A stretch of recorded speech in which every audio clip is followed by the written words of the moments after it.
doncs haurien fet altres coses diferents de les que probablement van fer. Per tant, estem parlant d'un text fundacional de la cultura europea en la seva versió catalana medieval i ara molt ben editat gràcies a en Josep Pujol. Per tant, doncs, jo que deia al començament, hem de fer una veritable festa editats textos com els dels nostres clàssics, doncs és realment un motiu, jo crec, com deia aquell, de satisfacció. És un motiu realment important i que cal festejar. Jo no m'estenc més, dono pas a la Raquel, que ens començarem amb un tastet d'una de les heroïdes i després l'Alba ens explicarà un seguit d'altres coses. Sobre que ara parlarem del cas de Penèlope. Ulisses, jo, Penèlope, muller tua, tramet a tu, tardant, aquesta lletra. Prec-te que no em reescribes res, mas que vingues personalment a mi. Certes, Troia, odiosa a les dones gregues, és desgastada, i apenas Príam, rei de Troia, no és estat de tan gran proesa, ni tota Troia. Volguera que quan aquell adúlter Paris, anant Grècia amb el seu navili, fos ofegat en les aigües tempestuoses, car si ho fos, no haguera jagut freda en un llit desert, ni desemparada de tu, m'acomplenyera dels dies qui se'n van llous, ni la tela penjable, la Sara, les mans vídues, a mi volent enganyar l'enuig de la nit llonga. Ja més no fos que jo no hagués paó que los perills que jo imaginava que tu s'oferisses fossin pus greus que aquells que tu vertaderament s'oferíes. Car certes, amor és cosa que compleix la persona d'ansiosa paó. Jo imaginava que los cruels troians irien contra tu, i tota hora que em recordava del nom d'Hèctor era temorosa. Mas lo Déu just haver proveït a la mia casta amor, car Troia és cremada, lo meu marit estant sa és Saul. Los grecs prínceps se'n són tornats.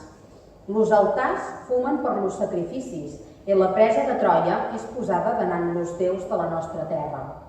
Les dones porten graciosos dons per los seus marits saus, i aquells reconten com los fats dels troians són estats vençuts per los fats dels grecs. Meravellen-se los vells justos i les donzelles temoroses. La muller escolta diligentment lo marit recomptant les batalles, i alguns dels grecs en la taula posada mostraven les feres batalles i en pintaven amb un poc de vi tota la ciutat de Troia, i pintaven com de córrer per una part un flum que ha nom Simoent, i de l'altra part era la terra Sigea, en la qual era l'alt palau del rei Príam. I com de la una part Aquil·les tenia les sues tendes, i Ulisses de l'altra, i Hèctor, fort i alegre, espaordí los cavalls d'Aquil·les aquí tramesos per a beurar. Mas a mi, què m'aprofita si Troia és enderrocada per los vostres braços? I què m'aprofita si allò és ara sol de terra qui fou palau del rei Príam i mur primerament? Si estic tal qual estava durant Troia i mon marit és absent de mi, remoguda tota fi de retornar. Los murs de Troia, enderrocats són en profit dels altres i a damnatge de mi sol estant, los quals, lo vencedor que aquí habita, llaura amb bous catius. Ja a messes, lla on Troia fou, segadores amb pals, i la terra, feta grassa per la sang dels troians, és abundosa. Los ossos dels troians, no del tot soterrats, són ferits amb arades corbes, i l'herba cobra les cases ruïnoses. Tu, vencedor, ets absent. No puc saber qual és la causa de la tua triga, que no vens, o en qual partida del món tu estàs, dur, així com a ferra. Pus profitosament estarien encara a mi los murs de Troia fets per febos. Jo, mesquina i lleugera de seny, m'enfanyonesc per so de què abans havia desig. Sabria on batallaries i hauria paó solament de batalles, i la mia querella seria ajustada a moltes altres querelles. Ara no sé de què haja paó, però jo folla i paó de totes coses, i lo segle ample és en les mies ànsies. Jo pens que tots quants perills ha la mar i tots quants perills ha la terra sien causa de la tua triga tan llonga. De mentre que jo pens follament aquestes coses i pens quanta és la luxúria vostra, pens que pots ésser retengut per amor d'alguna dona estranya i per ventura recomptes aquella que tu ames quan és rústica ta muller i no sap altre fer sinó obrar de llana. Jo sia enganyada, que no vinga això que jo pens, i aquest meu criminós pensament se'n vaja en lo ben prim. E tu, qui has llibertat de retornar, no vulles ésser absent de mi.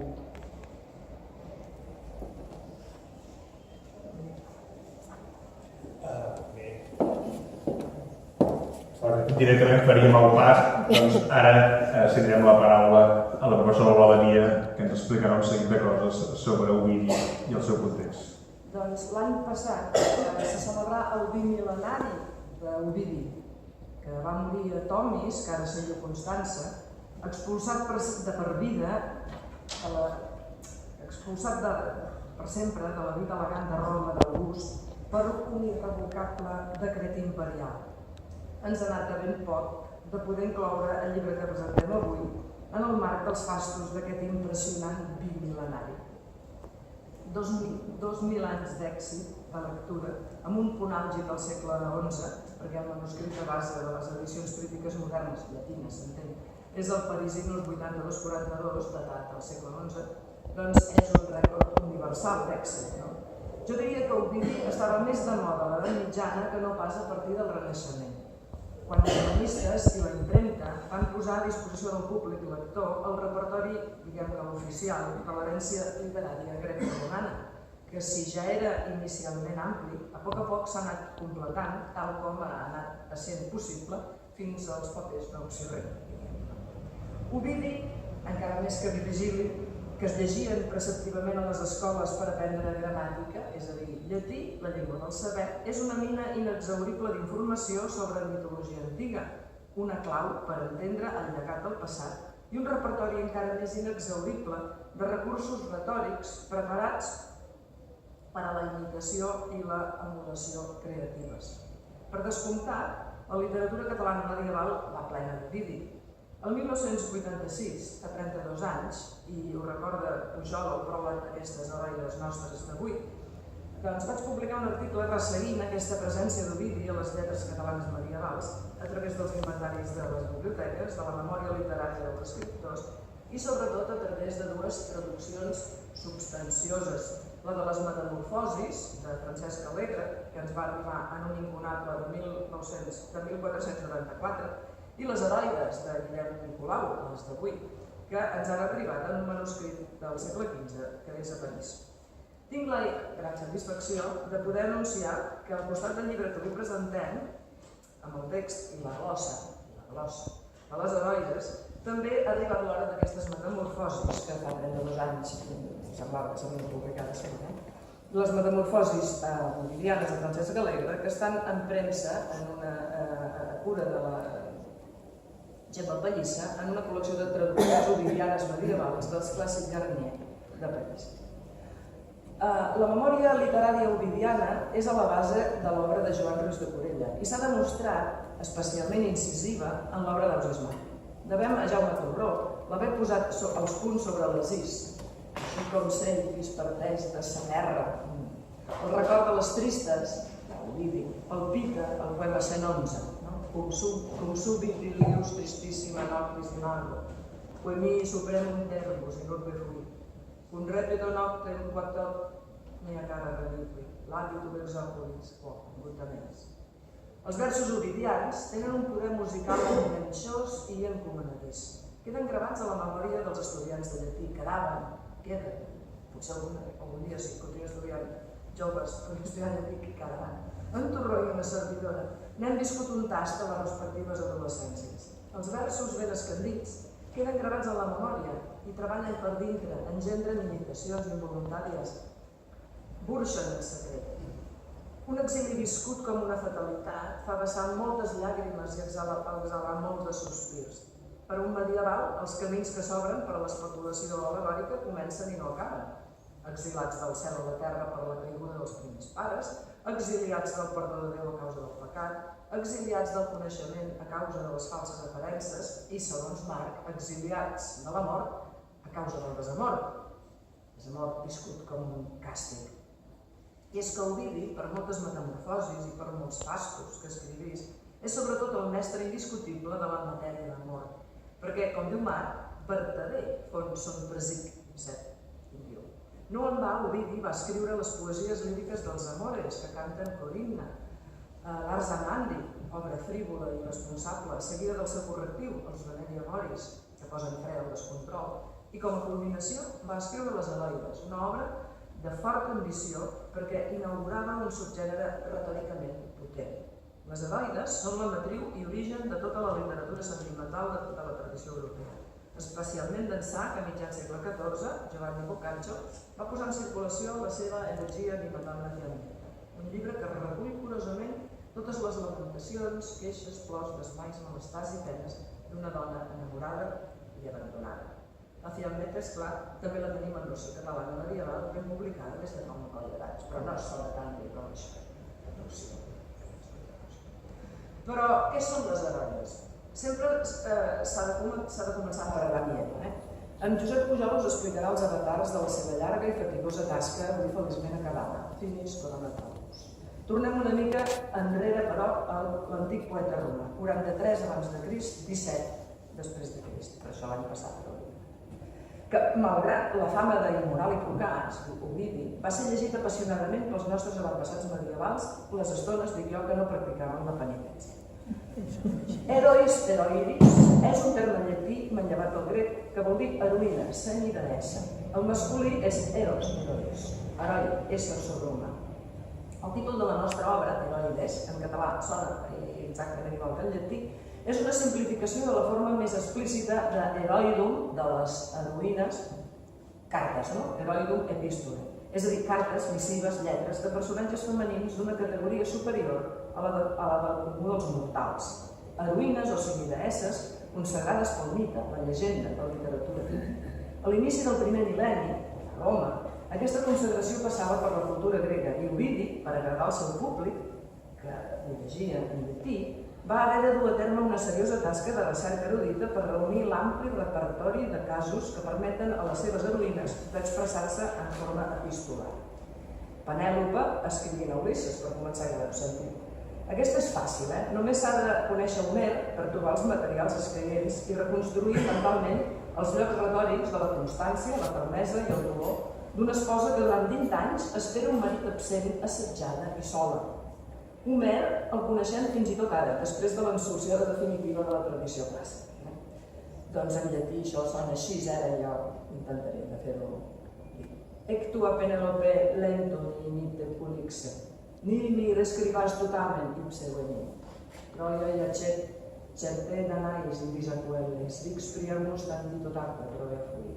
O tinantum, la ceremonia classa peteva, o brutus insanis esset adultera quis. Non ege desertoia puissim, femina lecto, nec querentar ospide venita dies, nec mi querenti spatiosum fallere noctem, nasret viduas templa per manus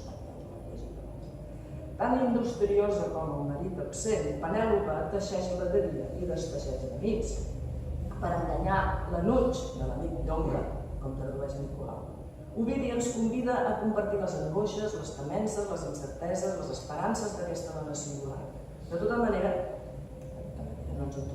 un mar de dubtes ens envaeix, si ens unirem fredament al segle XXI. En primer lloc, els herois homèrics són anteriors a Homer, que si va existir segur que no va escriure res, perquè són els temps de la literatura oral, i fins al segle V abans de Crist els poemes homèrics no van ser posats per escrit a Atenes, a l'època d'Atenes.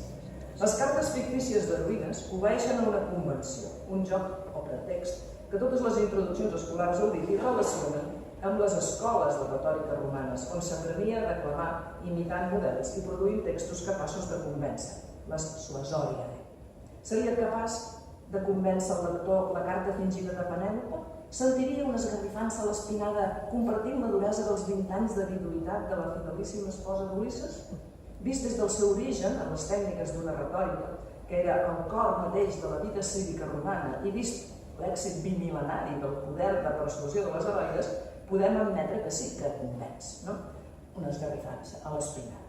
I Raquel Parera ha procurat de transmetre. El poder suasori hauria de superar fins i tot l'escull d'una traducció medieval. I tanmateix, però, el que ens costaria més de respondre és una pregunta capciosa, ben capciosa, feta des d'un segle XXI iconoclasta. A veure, on s'hauria hagut d'enviar aquesta carta impossible? Escrita a Ítaca, quan encara no s'escrivia. A la tristíssimament famosa illa de Perifil, que sembla que és on s'estava la mullada Calipso, a la repulsiva cova de Polifem, al palau de Circe ple de sospitosos porquets, a la porta de l'Hades abans que apareguessin els fantasmes de Tiresias i Anticlea. Una convenció literària és una convenció literària. Es juga i prou. Les editores de la traducció de les heroïdes de la Barcelonesa de 1927, Adela Trapat i Anna Maria Saradeta, que sempre s'han de fundar que són senyores molt bones, ens han ajudat molt, troben les heroïdes monòtones, tot i que hi reconeixen un nucli psicològic insòlid, un precedent important de la introspecció. Parlen, aquestes senyores, d'una incursió primerenca al país del tendre, per part d'un Ovidi, un home subtil carregat de totes les eines de la retòrica. I és així mateix. Ovidi és un crac de l'ofici de la retòrica, capaç de desplegar tots els racons i matisos de la melancolia. Mirem, si no, les 15 primeres cartes. Totes són de dones que tenen alguna cosa molt grossa a retreure els respectius marits o amants. Penèlope se'n va sortir bé, però diria que cap de les altres no gaire. Dido, tots sabem que es va matar. De fet, la seducció del suïcidi és una constant de la literatura sentimental, tan tòpicament femenina a la nostra tradició ai-las, aclaparadament patriarcal. Us reporto els noms de les heroïnes que es lamenten, encara que moltes no ens diguin res avui dia. Filmis escriu a Demofon, Briseida a Aquil·les, Fedra a Hipòl, Anona a Paris, Ipsípsile a Jason, Dido a Eneas, Hermione a Orestes, Deianira a Hèrcules, Ariadna a Teseu, Canassa a Macareu, Medea a Jason, Laudàmia a Protesilau i Permenestra a Linceu, Safo a Fo.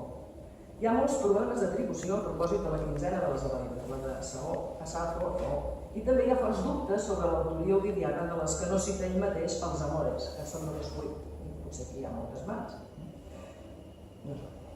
No parlem ja de la diversitat d'opinions dels filòlegs a propòsit de la cronologia de les heroïnes. Les més primerenques els toca d'haver estat redactades entorn dels anys 10-11 abans de Crist, però n'hi ha d'altres que podrien ser escrites entre l'11 i el 8 després de Crist.